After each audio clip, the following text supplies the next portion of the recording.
थांबा थांबा थांबा. तुम्ही ते जाऊ तिथं खाऊ पिक्चर पाहिला का? पाहिला असेल तर तुम्हाला आठवत असेल. त्याच्यात ते मकरंद अनासपुरे हिरो असते. त्या हिरोची हीर हरपते. हीर म्हणजे विहीर. सेम कथा आमच्या नांदेड जिल्ह्यात घडली. हो तेच नांदेड, माजी मुख्यमंत्र्याचं सॉरी आदर्श मुख्यमंत्र्यांचा जिल्हा. लोकांचा लय भरोसा आहे साहेबावर आमच्या. बाबो, लोकांपेक्षा अधिकाऱ्याचा जास्त भरोसा आहे साहेबावर. अधिकाऱ्यांना गॅरंटी आहे ना की काय बी करा झाट फरक पडत नाही. साहेबाचा नियमच आहे, खा आणि द्या, असंच म्हणावं लागेल ना. बघा आता आमच्या अर्धापूर तालुक्यातील एक अल्पभूधारक अडाणी शेतकरी, त्या शेतकऱ्याला पाहिजे होती हीर. हीर म्हणजे विहीर. शेतकरी गेला पंचायत समितीत, साहेबांना भेटला.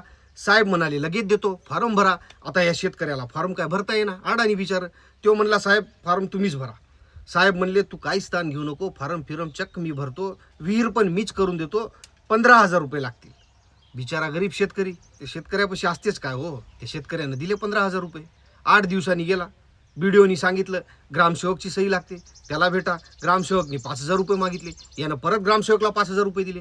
मग पुन्हा 15 दिवसांनी शेतकरी गेला. आता साहेब म्हणले इंजिनियरची बी सही राहिली. ह्यो इंजिनियरकडे गेला, त्यानं 30,000 रुपये मागितले. ह्यानं बायकोची पोत मोडून ते पण दिले. असे तसे 6 महिने निघून गेले. विहीर काय मंजूर होईना गेली. पुन्हा बरसात लागली, ते 4 महिने गेले. शेतकरी पुन्हा ऑफिसात गेला. साहेब म्हणाले येतो पुढच्या महिन्यात तुझ्या वावरात. शेतकऱ्याला गावरान कोंबडं सांगितलं, सोबत नंबर 1. बिचाऱ्यानं ते पण केलं. त्या पार्टीनंतर 4 वेळा पार्टी झाली. साहेबाला पोटरी जमत नाही, गावरान लागते आणि सोबत नंबर 1 पण लागते. दिवसा मागून दिवस जात होते, पार्टी होत होती. पार्टीसाठी शेतकरी शेजारच्या हिरीवरून पाणी आणत होता बादलीनं. पाणी आणताना एकच विचार होता त्याच्या डोक्यात की आता आपली हक्काची विहीर होईल, आपल्या शेतात हक्काचं पाणी होईल, शेती ओलिताची होईल, ज्वारी हरभरा तीळ गहू काहीतरी घेता येईल. पण साहेब यायचे बेश्रमासारखे खाऊन गांडीला हात पुसून चालले जायचे. दिवसा मागून दिवस गेले. शेवटी साहेबांनी एक पत्र हातात दिलं. ते पत्र होतं विहिरीची पूर्वसंमती, वर्क ऑर्डर. आता यांचं ठरलं होतं की विहीर करून देणार. टोटल 60,000 रुपये खाऊन बसले होते हे सगळे साहेब मिळून. जबान झाली होती की उधारीत मशीन लावून देणार, मस्टर काढून देणार, पैसे उचलून देणार, सगळंच फॉर्म भरण्यापासून सगळं.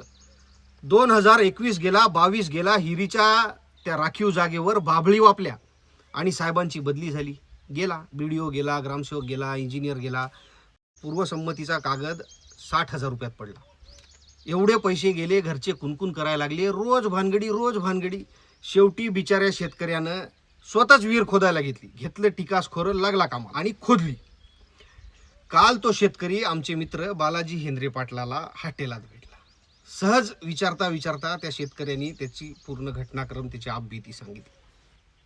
तुम्ही स्वतः बघून घ्या तो शेतकरी काय म्हणताय. काय नाव काका आणि कशासाठी आलतार तहसील मध्ये? योगाजी काशीनाथ गौडी नाव. इरीसाठी आलतो साहेब. इरीसाठी आलतो. पाटील साहेबाला मी 30,000 रुपये दिले. 15 दिले 2दा. ते मला म्हणले इर मजूर करून देतो, सगळं करून देतो. मला इरीचं काहीच पैसे आले नाही, काही नाही. आणि हिडिओ साहेबच नाही, पांढरे साहेब, त्याला 15,000 रुपये दिले. पुन्हा त्याला पार्ट्या दिल्या खायला. मला देतो म्हणजे मला काहीच दिलं नाही. ते ग्रामसेवक साहेब होते, त्या ग्रामसेवक साहेबाने घेतले पैसे 15,000 रुपये आणि मला कोणतंच काही केलं नाही. त्या साहेबाच्या घरला गेलो. पाटील साहेबाला म्हणलं मला इरीचं काय झालं. पाटील साहेबांना माजर सुद्धा म्हणजे मला शिगाळ केली आणि मला लोटून गेलं. मी पळलो खाली. माझ्या संग एक मित्र होता, त्या मित्रानं मला उभं केलं आणि मग म्हणलं चला म्हणला घराकडे. मग आम्ही आलो म्हणा की घरात. आणि मी असं फिरलो 2-3 वर्ष. लय परिचय झालो. काय झालं या मामाने कालपासून जरासं मला सहकार्य केलं.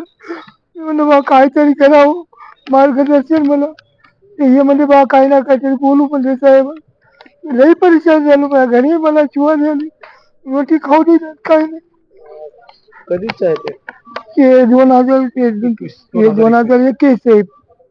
वीर मजूर खोदलीच नाही. खोदली होई.